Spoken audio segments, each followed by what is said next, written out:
बकरीद से पहले दिल्ली सरकार का बड़ा एक्शन। दिल्ली में प्रतिबंधित पशुओं की कुर्बानी बैन। साफ तौर पर आदेश जारी किया गया है। सड़क, गली, सार्वजनिक जगहों पर कुर्बानी बैन होगी। कुर्बानी का कचरा नालियों, सार्वजनिक स्थानों पर फेंकना मना है। सिर्फ तय जगहों पर ही कुर्बानी की इजाजत होगी। नियम तोड़ने पर केस दर्ज किया जाएगा, क्रिमिनल केस दर्ज किया जाएगा, उल्लंघन माना जाएगा इसे। तो बकरीद से पहले दिल्ली सरकार ने बड़ा फरमान यहां पर जारी किया है। एक्शन मोड में सरकार यहां नजर आ रही है। दिल्ली में प्रतिबंधित पशुओं की कुर्बानी पर बैन रहेगा और इससे आसपास के जो लोग हैं उन्हें किसी प्रकार की दिक्कत ना हो, ये सुनिश्चित करना आपकी जिम्मेदारी होगी, क्योंकि सार्वजनिक जगहों पर, सड़कों पर, बीच गली में कुर्बानी आप नहीं दे सकते हैं। साथ ही कुर्बानी का जो कचरा है वो नालियों में और सार्वजनिक स्थानों पर फेंकना भी मना है। सिर्फ तय स्थान जो यहाँ तय किए गए हैं, एहतियातन आपको कुर्बानी देनी है तो आप दीजिए, लेकिन अगर आप नियम तोड़ते हैं तो आपके खिलाफ में क्रिमिनल केस दर्ज किया जाएगा। ये बड़ी जानकारी फिलहाल मिल रही है, क्योंकि बकरीद से पहले दिल्ली में सरकार पूरी तरीके से सख्त हो चुकी है। दिल्ली में प्रतिबंधित पशुओं की कुर्बानी पर पूरी तरीके से बैन होगा। सड़क, गली और सार्वजनिक स्थानों पर खास तौर पर आप कुर्बानी नहीं दे सकते हैं।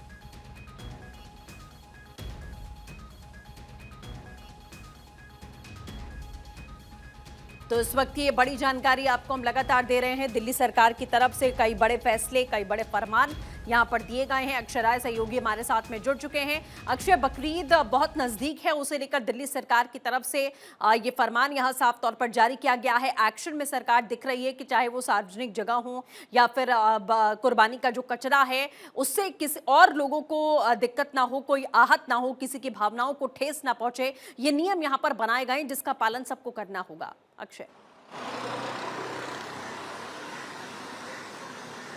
देखिए, संभवतः 28 तारीख को बकरीद मनाई जानी है और इसके लिए दिल्ली सरकार ने गाइडलाइंस जारी की है। खास बात ये है कि कपिल मित्रा जो कैबिनेट मंत्री हैं दिल्ली सरकार में, उन्होंने एक वीडियो शेयर किया है। उसके अनुसार साफ तौर पे ये कहा गया है कि सार्वजनिक स्थलों पर निश्चित से जो अवैध पशु हैं उसको आप कुर्बानी नहीं कर सकते और एक तरफ से गाइडलाइंस जारी की गई है। अगर कोई सार्वजनिक जगहों पर, गलियों में या फिर नालों के करीब अगर कुर्बानी देता है तो निश्चित से उसके खिलाफ आपराधिक मुकदमे दर्ज किए जाएंगे, उसको जेल तक जाना पड़ सकता है।